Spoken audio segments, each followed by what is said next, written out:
Hey, Doug, watching that Pistons team, is that kind of the vision that you have for Yes, your team sir. moving forward? Absolutely.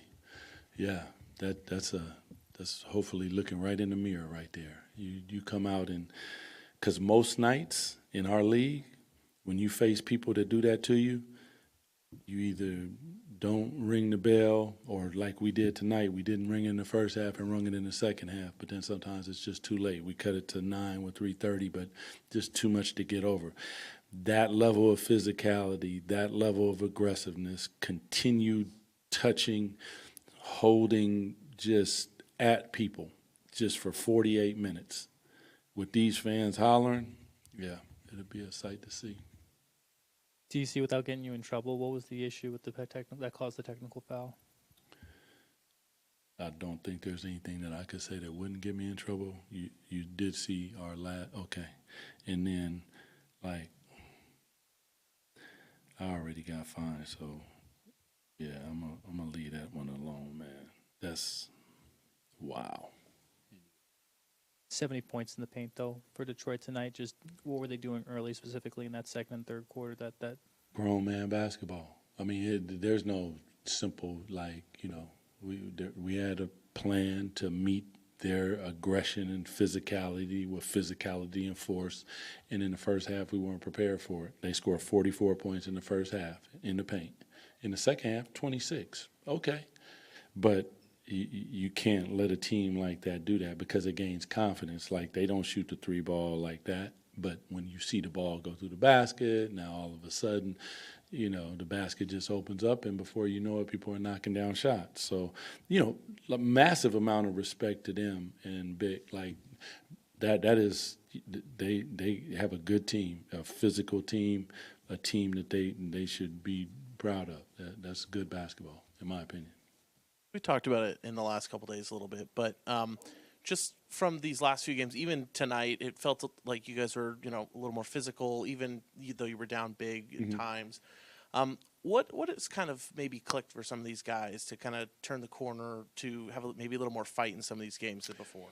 I mean, if you just look at the last three games from the very first Portland game, we went big with Keegan at the three, and I think that those big guys on the interior, they help the confidence that, first of all, anything that comes off of that backboard is ours.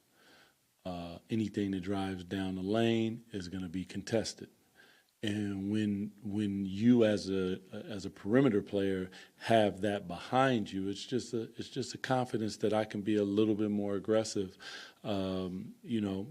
Reds, which is our switching, we want to switch up. We don't want to switch and be the first to hit. When we want to grab, hold, and control, and when I go to red, I want to move up the floor.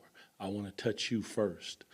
And I think a little bit more of that, like I said tonight, like that is a team that does that, and they did it better than us in the first half. In the second half, we were better. But for these last three games plus this one, the guys have been fantastic, and ultimate respect to them all for their effort. Doug, first of all, do you have any news on Keegan and how much of a concern is that? No, I don't. As soon as I do, you guys will. Yeah, but I mean, he's going to be, as you can see, I mean, he's always missed. All that he brings to the game, size, athleticism, defense, shooting. I mean, yeah, so hopefully we have him back. And then, when you look at DeMar, like how much do you just appreciate, like, him staying committed, bought in, and I don't know what any other words you want to use to describe like how professional. Professional, tremendous, spectacular, true pro, always prepared. They're just there's not enough adjectives to describe him and how I respect how he goes about his business. Anything that I ask of him, he's willing. He's paying attention to the game. So when I ask him, what do you see? He's like, D, I see this. I think we can do that. And I know from being out there that, I have a different vantage point sometimes. So you got to depend on your players and trust them in some moments. And putting the ball in his hands, he's going to try to make the right decision. Just an honor to coach him. Yeah. Doug, shortly before the game started, a report came out from Chris Haynes saying that basically Malik Monk is being made available to teams around the league for trade. Can you confirm or deny that? And if it's true, given Malik's history with this team, the fans, his popularity here, what allowed that? What happened to get to this point? That's a Scotty B question. I mean, I don't have anything there, but I love Malik. Always have. I mean, what we're trying to do here is bigger than any one player, two players, anything. We're trying to set something that is sustainable, and we just changed things up in this particular moment. I mean, he got back in the game, so nothing personal, nothing like that. And I've told him that, love him to death, but we are trying to shake things up, and we're going to figure out how to find a way to be, first of all, competing at a really high level and playing to our standard, a particular standard. And to, earlier with Ham, what you see over there is a lot of what we want. And it is a physical, aggressive, in-your-face style of basketball that relies on defense first and foremost. Knowing you're not the guy that pulls the triggers on these deals, do you expect Malik to be with you guys at the end of the season? Until otherwise, I expect him to be here for his contract. He's signed to be a Sacramento King. He's going to be a Sacramento King. If something else happens, that goes when trades and all that stuff come into play. You never know. When I was here in this jersey, I didn't expect to get traded. It did happen, though. Doug, I believe it was your first sub was Dylan coming in for Precious rather than Max. I don't think we've seen that yet this year. We saw it last game. We gotcha. played both of those bigs, yeah. Okay. How much of that has to do with the matchup with Jalen and Isaiah out there compared to something that you want to explore? There are parts of it that is about the opposition, but we're also finding things for ourselves. I think Dylan at the 5 is a rim protector, energy, shot blocker, lob threat, stretching the floor. And then Max has the ability, in my opinion, to step out and, be a connector and play at the 4 sometimes. And we've worked on continuity of playing two bigs and working through that. The one thing that we want to do is make sure that we rebound in that basketball. They didn't do it at an incredible rate in that first half, but in the second half they were quite a bit better. But we had the game plan, and part of that was taking Precious out so we could talk to him about what I saw and have Woody speak to him. But I think you'll see that more often. Love both of those kids. They do, and Precious as well. That kind of rotation has been good in these last 4 games. Doug, big shoes to fill for Nique starting the second half in place of Keegan, especially defensively. I thought he put in a really good shift, especially in that fourth quarter. Yeah. What do you make of a rookie just taking the opportunities given to him? He continues to grow. I was happy to see him knock down that 3. Just trying to make sure that he's growing. One of the areas is when he gets the ball, I don't want him looking around. Go. You got the ability to go. Put pressure on everybody. Make them run with you. His physicality on defense, trying to accept the challenge with Cade. There was one right in front of our bench where he jumped at the end, and that's learning how to accept the physicality, get your feet quickly, and jump and contest without fouling.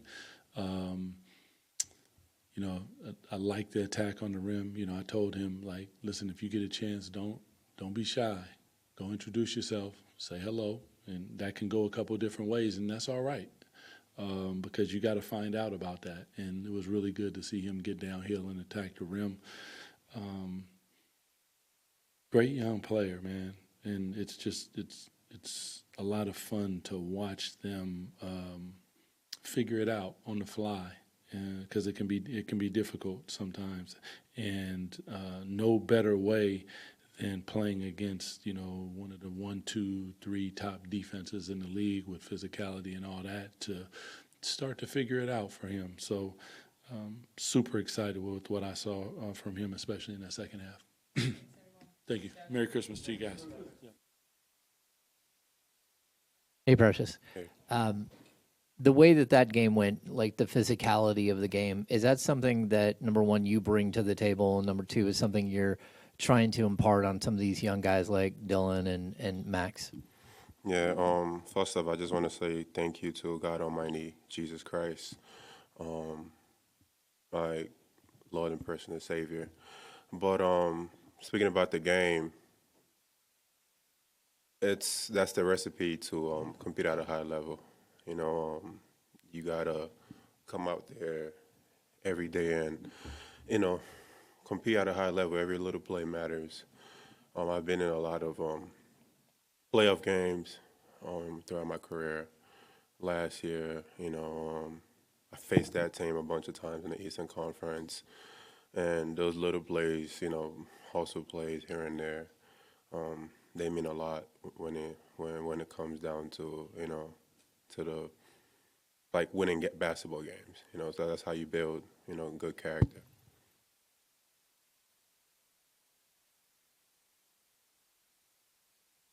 But you said you've seen them, many times in the Eastern Conference. What do you see out of, somebody like Doran and what he's doing down there in the low post? I mean, he's a force. Big body. You got one of those guys where you kind of got to throw a couple bodies at him in terms of when we're trying to get defensive rebounds, and obviously when they're on offense, he has a huge presence down there. So, I mean, I don't think he's a heck of a player. He's having a really good year. You got to respect his game. He plays the game, like I said, really, really tough. He's a very physical player, so you kind of got to match that.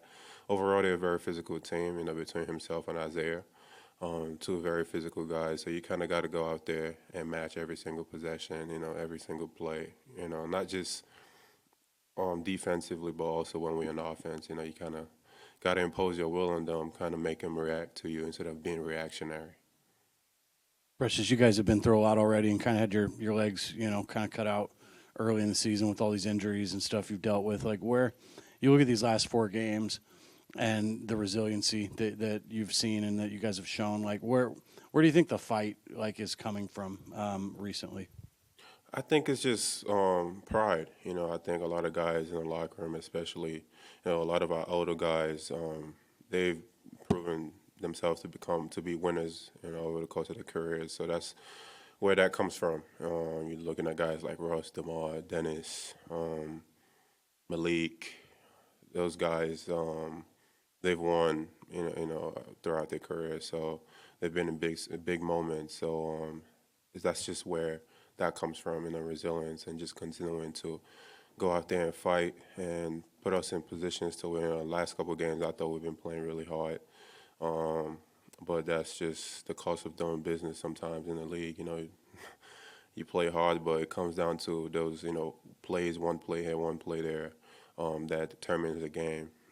So we just got to continue to learn from them, myself included, and, the guys younger than myself as well. We just got to continue to learn from the older guys and add to our game and our basketball IQ overall as much as we can. Kind of along those lines, Precious, like when you look at how deep you guys are playing into the roster now and some in different rotations, you guys have been able to kind of find a fight there. And as Jason alluded to, is there a way in your mind of how to bottle that up and try to use that as examples from maybe like in the first half of tonight's game where things aren't going as well as you want? I mean, is there any kind of formula there to bottling that up? I mean, it's just going out there and competing at a high level. When you throw out, I don't know what the lineup was, but I just think whoever steps out there has got to compete at a high level. It don't matter who it is, but also competing at a high level comes with knowing what you're doing. That comes with playing and getting a lot of experience. We have a lot of young guys that rookie years, second year, whatever the case is. they're not going to learn. They're not going to, gain that IQ. Some of those things they would never be able to get unless they're out there, making mistakes and learning from them and watching film and growing. That's the best way they could, learn and grow and become better players throughout their careers. Precious, you kind of talked about it a second ago, but what's it been like playing with DeMar and Russ at this point in their careers? Obviously, DeMar continues to climb up the all-time scoring list, Hall of Famer, future Hall of Famer. Just what's that been like watching them towards the tail ends of their careers? I mean, those guys, the both of them, they still play at an all-time level. They perform at an all-time level, high-level competitors. Like I said, coming and learning from them every day. Even myself, I ask a lot of questions, to those guys. I ask them a lot of questions on the way they see the game, the way they read the game, how do they process the things that they see. And I just try to pick their brains and try to add to myself as much as possible. But, they still perform at a high level today, up to this day. You look at DeMar today, he had 37, Russ had 27. Last game, they were huge for us going down the stretch. It just, continues to perform at a high level. For me, it's just how much can I learn from them, and add to my game. Thank you, guys. Merry Christmas. Hey, Nique, I guess what can you say about what you guys were able to do in the fourth quarter and make that kind of interesting down the stretch? We showed some fight in the fourth quarter. Unfortunate that it was that late in the game, making a run. So, we got to put together two halves, and that's the story of the season. I think is not being able to put together two halves. So, something to learn from. We get a reset over this Christmas break and come back better and ready to go. Nique, in a game like this where you have extended opportunity, just how much is it on you to take advantage of that situation and try to grow as a player? Yeah, the coaches are throwing me in the fire, and it's a blessing to be out on the court, gaining those experiences. But my job is to go out there and impact the game, whether that's defending, getting a rebound, making a shot, whatever the case may be. If I'm on the court, I got to be impactful. It's my job. So it's great that I'm out there on the court, but I feel like I've put in the work to be out there. Nique, first question is, how was that dunk and your scale of ratings? Was it decent? It was all right. Yeah, we was down, so it don't really mean much. 2 points, but it was nice to get a dunk. As for the game itself, defensively, what was Detroit doing offensively that you guys just couldn't stop in that first half? They obviously shot pretty well tonight. They're usually a paint team, get to the rim very well, which they did. I think we hurt ourselves in the first half, turning the ball over too much or taking bad shots, and it led to a lot of transition, easy buckets for them. Got them going. They started hitting threes, and it just separated the game too much for us to come back. Nique, I think we've seen you kind of settle in a little bit over these last few games. How much has this run kind of helped you with just kind of getting comfortable and adjusting to whatever it is, whether it's the speed or physicality or whatever you think maybe is most meaningful in your development so far? Yeah, like I said, these experiences are high level, and I need those to, become a better player. It's definitely helped to get those runs and just kind of get a feel for, guarding certain guys, the pace of the game, like you said, the physicality. It's all an adjustment from college. So, we're, 25, 30 games in the season. So I'm starting to get more and more comfortable, but it's still a work in progress. Obviously DeRozan has done a lot in this league. Just what do you, as a rookie, and you see him get to teammate with him, especially his efficiency in the probably really greater part of the season, but over the past 10 games, especially so many, shooting over 50%. He missed 6 shots tonight. Just what do you see from him tonight? His ability to get buckets it's obvious. He's done it for so long. He's one of the top scorers in league history. It speaks for itself. He's a super high-level player, and I'm honored to be on the same team as him. So, it's unfortunate the way our season's going. A guy like that and Russ and guys who have done it for so long, they deserve better than what we've been showing. And, I just want to help provide a better season for them, in their later couple years. They don't deserve to, be a part of what we're going through right now. So, we got to turn it around and all be better as a team. But, we're still learning how to play together and figure everything out. So it's a work in progress, again, like I said. Yep, appreciate it.